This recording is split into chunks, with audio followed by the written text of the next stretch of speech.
শুভ সকাল। এসএম একাডেমির সমস্ত শিক্ষার্থীদের জানাই আন্তরিক শুভেচ্ছা এবং অভিনন্দন। আশা করি সকলেই ভালোই আছো। তোমাদের পরীক্ষার ডেট কিন্তু অলরেডি দিয়ে দিয়েছি। তো আমরা যে ব্যাপারটি নিয়ে আজকে আলোচনা করব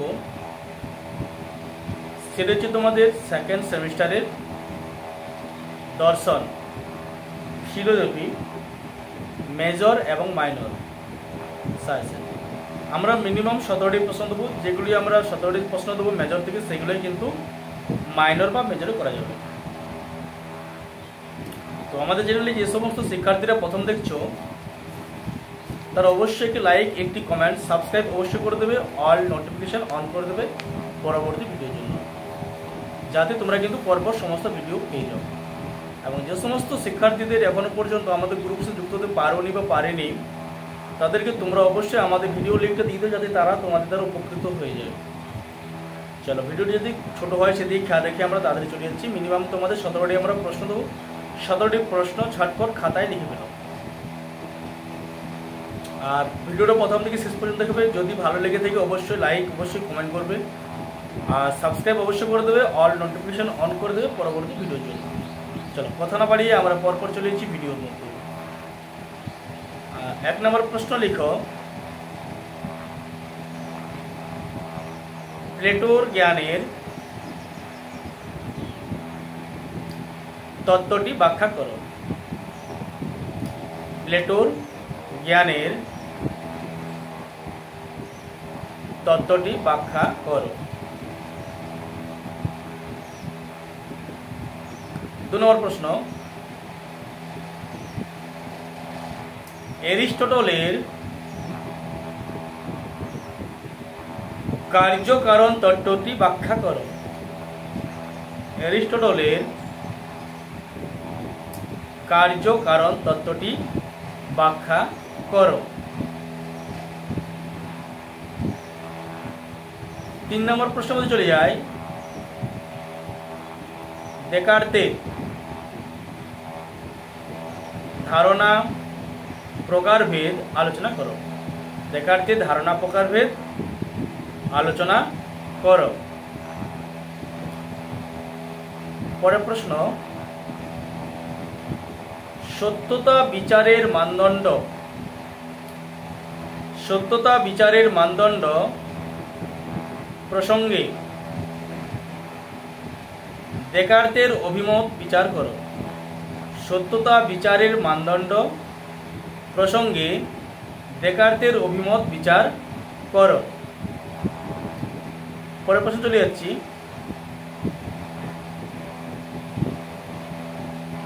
দেকার্তের সংশয়।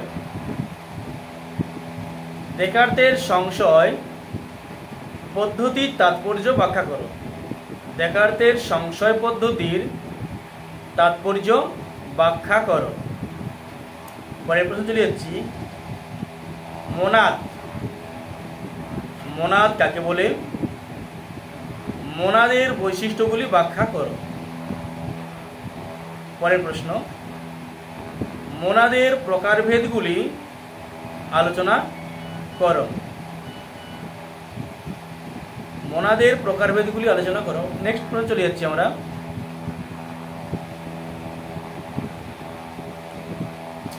দেকার্তের সংশয় পদ্ধতির তাৎপর্য ব্যাখ্যা করো। দেকার্তের সংশয় পদ্ধতির তাৎপর্য ব্যাখ্যা করো। পরের প্রশ্ন লিখো, দেহ ও মন সম্পর্কিত দেকার্তের ক্রিয়া প্রতিক্রিয়াবাদ ব্যাখ্যা করো। দেহ ও মন সম্পর্কিত দেকার্তের ক্রিয়া প্রতিক্রিয়াবাদ ব্যাখ্যা করো। পরের প্রশ্ন, দেকার্তের পরিসরের মধ্যে রাখবে, আমি চিন্তা করি সুতরাং কাজেই আমি আছি। আমি চিন্তা করি সুতরাং কাজেই আমি আছি। হাইফেন দাও। এই নীতিটির ব্যাখ্যামূলক বিচার করো।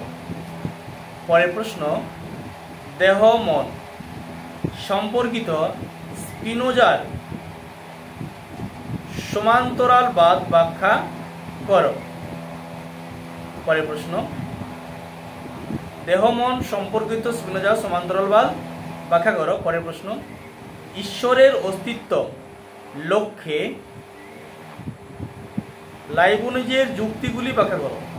ঈশ্বরের অস্তিত্ব লক্ষ্যে লাইবনিজের যুক্তিগুলি ব্যাখ্যা করো।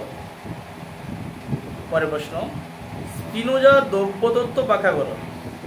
স্পিনোজার দ্রব্য তত্ত্ব ব্যাখ্যা করো। পরের প্রশ্ন,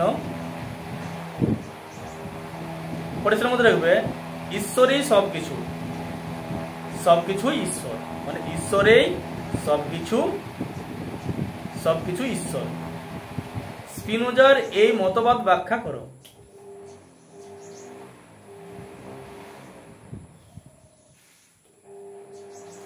পরের প্রশ্ন, স্পিনোজার মতে গুণ কি সংক্ষেপে ব্যাখ্যা করো। স্পিনোজার মতে গুণ কি ব্যাখ্যা করো। পরের প্রশ্ন, পরিশ্রম রাখবে অস্তিত্ব প্রত্যক্ষ নির্ভর। পরিশ্রম শেষ করে দাও। এ কথা কে বলেছেন? ঠিক আছে না দাও। তিনি কেমন ভাবে এই নীতিতে পৌঁছেছিলেন ব্যাখ্যা করো।